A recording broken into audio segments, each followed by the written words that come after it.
محترم ناظرین سامعین، اگر آپ کو یہ ناول ہمارا پسند آیا ہے تو ہمارے چینل کو ضرور سبسکرائب کر لیں اور بیل کے آئیکن کو بھی ضرور دبا دیں تاکہ آنے والی ویڈیو کا نوٹیفیکیشن آپ کو ملتا رہے۔ ہمارے دوسرے چینل پر ہم نے ایک نیا ناول شروع کیا ہے جس کا نام کیو کی اسٹوری ہے۔ اس چینل کو بھی سبسکرائب کر لیں اور اس کے بیل کے آئیکن کو بھی ضرور دبا دیں تاکہ آنے والی ویڈیو اس کے بھی آپ کو ملتی رہے، اور ویڈیو کا لنک ہم نے ڈسکرپشن میں اور کمیونٹی گائیڈ لائن میں ایڈ کر دیا گیا ہے۔ شکریہ۔ یہ بات کہتے ہوئے مہرین کی آواز میں رونے والا تراؤ چڑاؤ تھا۔ فہد نے اپنی بہن کے چہرے کو اپنی طرف گھمایا اور اس کی نم آنکھوں سے چوم لیا۔ فہد: باجی پلیز آج رونا نہیں، آج تو اتنے خوشی کا دن ہے۔ مہرین نے بھی فہد کے ماتھے سے چوما اور اپنے آنسو صاف کر کر اپنے بھائی کی خوشی کے لیے مسکرا دی۔ فہد: باجی اب سو جائیں، رات بہت ہو گئی ہے۔ مہرین: ہاں میں نے کب منع کیا ہے، سو جاؤ۔ فہد: باجی آپ میرے بستر پر ہیں، اچھا چلیں آپ ادھر ہی سو جائیں، میں دوسرے بستر پر چلا جاتا ہوں۔ یہ بات کہہ کر فہد اپنا آپ مہرین سے چھڑوانے کے لیے اٹھنے لگا تو مہرین نے بنا آنکھیں کھولے فہد کو پوری طاقت سے وہاں لیٹے رہنے پر مجبور کر دیا، اور فہد وہاں پہ مہرین کی باہوں کے سکنجے میں گرا مسکراتا ہوئے اپنی ہار تسلیم کر کے آنکھیں بند کرنے لگا۔ فہد: باجی یار آپ کو مجھ پر ترس کیوں نہیں آتا؟ مہرین فہد کے سینے پر زبردستی قبضہ جمائے بند آنکھیں کے ساتھ لپٹی جواب دینے لگی۔ مہرین: جتنا تم مجھے ترساتے ہو نا، تجھ سے بڑا ظالم تم ہو۔ فہد: میں نے کون سا ظلم کر دیا باجی؟ مہرین: سو جاؤ، اب ظلم کا حساب میں بھی لوں گی، ابھی سو جاؤ۔ فہد مہرین کی فربہ جسم کے ساتھ لگنے سے بہت مزہ بھی اٹھا رہا تھا اور ساتھ اسے رات میں اکٹھے سوتے ہوئے بہکنے کا بھی ڈر تھا، مگر مہرین کی ضد کے آگے بے بس حالات کے سہارے سونے کی کوشش کر رہا تھا۔ مہرین اپنے بھائی کے سینے پر چڑھ کر سو رہی تھی اور فہد جیسے تیسے ملا کر سو گیا۔ رات کو جب فہد کی آنکھ کھلی تو مہرین اس کے برابر میں سیدھے لیٹی ہوئی تھی۔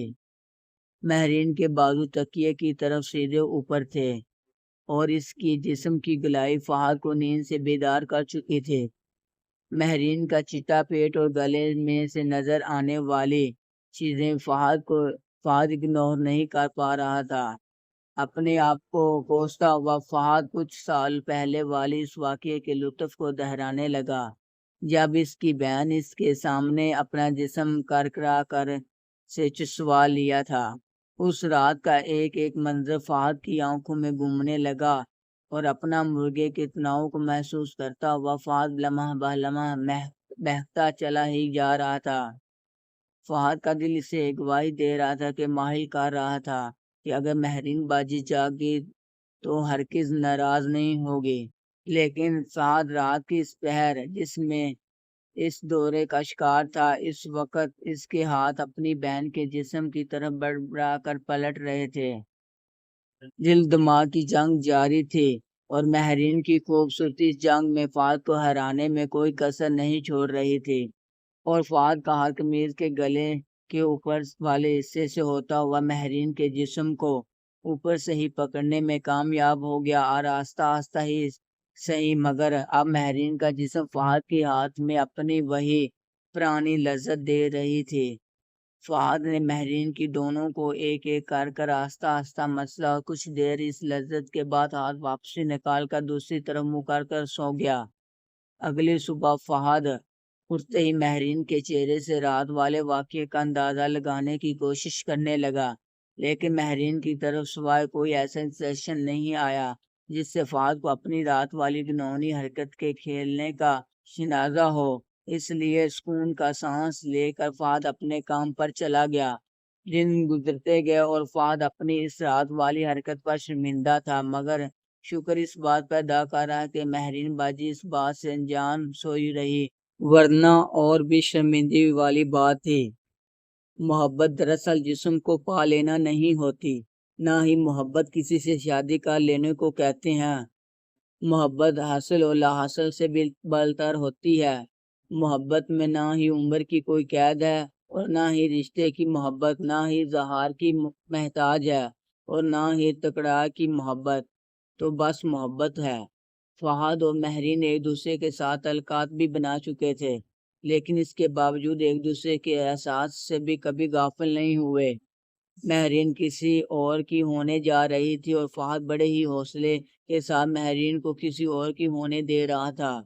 یہ محبت کا بڑا ہی عجیب امتحان تھا جس کو فہد اور مہرین نے پہاڑ حوصلہ کر کے ساتھ برداشت کرنا تھا۔ فہد اور اس کی بہن مہرین کے لیے ایک دوسرے کے ساتھ کرا کر اپنی تسکین پانے سے کون روک سکتا تھا، مگر یہ محبت کے وہ تقاضا تھا جن پر دونوں فی الحال تو ڈٹے ہوئے تھے، لیکن کسی دن وہ بے قابو ہو کر ہر حد پار کر لیتے تھے۔ یہ تو فہد اور مہرین بھی نہیں جانتے تھے۔ مہرین فہد کو اپنا جسم پیش کر چکی تھی، مگر فہد نے مہرین کے جسم کی بجائے اس کے پیار کو ترجیح دے دی اور اپنی محبت کو مہرین کی نظروں میں سرخرو کر دیا تھا۔ مہرین نے بھی فہد کی خوشنودی کے لیے اپنے جسم کا بے درجہ سودا کرنے میں ایک لمحہ بھی نہ سوچا۔ وہ دونوں اپنی قسمت کا فیصلہ وقت کے ہاتھوں میں سونپ چکے تھے۔ اب حالات اور وقت کو فیصلہ کرنا تھا کہ ان کی محبت کا کیا انجام کرنا ہے۔ جو شادی کے دن قریب آتے جا رہے تھے، فہد اور مہرین کے درمیان ایک نئی تناؤ بندی جا رہی تھی۔ ہر روز کبھی فہد بہکتا تو کبھی مہرین بہک جاتی۔ مہرین نہ چاہتے ہوئے بھی فہد کو اپنا جسم دکھا کر اپنی طرف کھینچتی اور کبھی فہد مہرین کے جسم کو چھو کر گزر جاتا۔ کبھی سارا دن کا تھکا ہارا فہد ساری رات مہرین کی باہوں میں گزار دیتا تو کبھی گیلے بالوں کے ساتھ مہرین کے لبوں کو چوستی۔ یہ سلسلہ چلتا جا رہا تھا اور مہرین فہد ایک دوسرے کے دل و دماغ پر چھائے رہے۔ بھائی ہونے کے ناطے فہد کی یہ دلی خواہش تھی کہ مہرین کی شادی میں کوئی کمی نہ رہ جائے، اس لیے فہد نے اپنی زندگی کے مشکل ترین فیصلے لینے شروع کر دیے۔ فہد نے اپنی کمپنی سے قرضہ لے لیا، جس کا آنے والے وقت میں فہد کو یہ نقصان ہو سکتا تھا کہ وہ بہترین نوکری کے لیے کمپنی نہیں چھوڑ سکتا۔ اس کے علاوہ اپنے ارد گرد تمام کلیگ سے کچھ نہ کچھ پیسے دھار لے کے طور پر لیے۔ ایک دو کمیٹیاں بھی فہد نے ڈالی ہوئی تھی جن کا بوجھ بھی فہد کو آنے والے وقت میں اٹھانا پڑ رہا تھا۔ غرض یہ کہ فہد کا بال قرضے میں ڈوب چکا تھا اور شادی سے پہلے تک فہد نے اپنی بہن کے چہرے سے لے کر کپڑے جوتوں تک اپنی استطاعت سے بڑھ کر اچھی چیزیں خرید لیں۔ مہرین اور اس کی ماں فہد کی سیاہ خرچیوں پر حیران تو تھی، مگر فہد ان سے حقیقت چھپا کر بس اپنی بہن کی خوشیاں خریدنا چاہتا تھا۔ مہرین کے سسرال والے مالی طور پر فہد کی فیملی سے بہت بہتر تھے، مگر فہد کی فیملی کی طرف سے ان میں سے محدود سے رشتے دار تھے اور بارات اور ولیمہ میں 40-50 لوگوں کی آمد متوقع تھی۔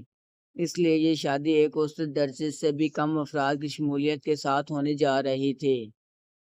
مہرین کے منگیتر کا لاکھ گھر کا سن رکھا تھا، مگر شادی سے پہلے یہ بات سننے میں آنے لگی کہ مہرین شادی کے بعد اپنے سسرال کے وبائی گاؤں ہی جائے گی، جہاں مہرین کے جیٹھ جیٹھانی اپنے بچوں کے ساتھ رہتے ہیں۔ لیکن یہ کوئی ایسا بڑا مسئلہ نہیں تھا جس پر کوئی معاذ کھڑا کیا جاتا۔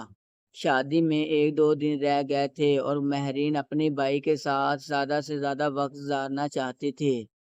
اگلے روز مہندی کی رسم میں امی ابو کے کچھ رشتہ داروں کی آمد متوقع تھی، اس لیے آج کی رات فہد مہرین کے یادگار لمحات یا پھر یوں کہہ لیجیے کہ محبت کے آخری لمحات گزارنا چاہتی تھی۔ دونوں کے لہجے شکستہ تھے، مگر چہروں پر جھوٹی مسکراہٹ سجائے اپنے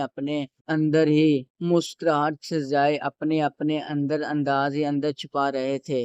محترم ناظرین سامعین، اگر آپ کو یہ ناول ہمارا پسند آیا تو ہمارے چینل کو ضرور سبسکرائب کر لیں اور بیل کے آئیکن کو بھی ضرور دبا دیں تاکہ آنے والی ویڈیو کا نوٹیفیکیشن آپ کو ملتا رہے۔ ہمارے دوسرے چینل پر بھی ہم نے ایک نیا ناول شروع کیا ہے جس کا نام کیو 30 سٹوری ہے۔ اس چینل کو بھی سبسکرائب کر لیں اور اس کے بیل کے آئیکن کو بھی ضرور دبا دیں تاکہ آنے والی ویڈیو اس کے بھی آپ کو ملتی رہے، اور ویڈیو کا لنک ہم نے ڈسکرپشن میں اور کمیونٹی گائیڈ لائن میں ایڈ کر دیا گیا ہے۔